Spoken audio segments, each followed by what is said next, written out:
Баршаңызға қайырлы күн достар, менің каналыма қош келдіңіздер. Бүгін сіздермен лаваштан өте тез дайындалатын тіске басардың рецептісімен бөлісетін боламын. Видеоның соңына дейін қарап, мені қолдап отыруды ұмытпаңыздар. Лаваштың тестасын аламыз және асқабақты осылай үкіштен өткізіп аламыз.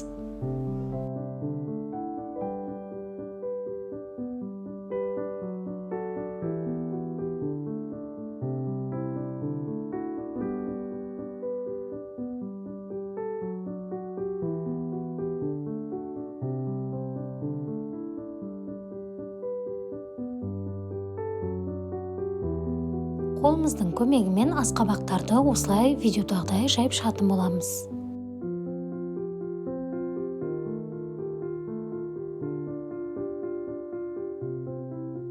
Бетіне азырақ тұздан сеуіп, ірімшікті үкіштен өткізіп, үстінен осылай сеуіп шығатын боламыз. Кез келген ірімшік түрін қолдансаңыздар болады. Мен моцарелла ірімшігін қолдандым. Және рулет тәріздес етіп, осылай видеодағыдай орап шығамыз. Достар, алдағы уақытта менің каналыма жаңадан шыққан рецептерді жіберіп алмас үшін менің каналыма тіркеліп қоңыраушаны басып қоюды ұмытпаңыздар. Енді рулетімізді осылай майда бөліктерге бөліп шығамыз.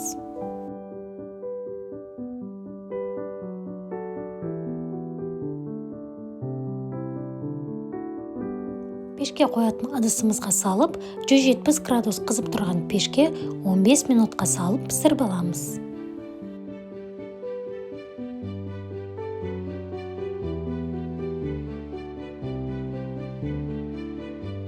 Біздің тіске басарларымыз дайын, өте керемет болып шығады. Міндетті түрде дайындап көріңіздер. Астарыңыз дәмді болсын.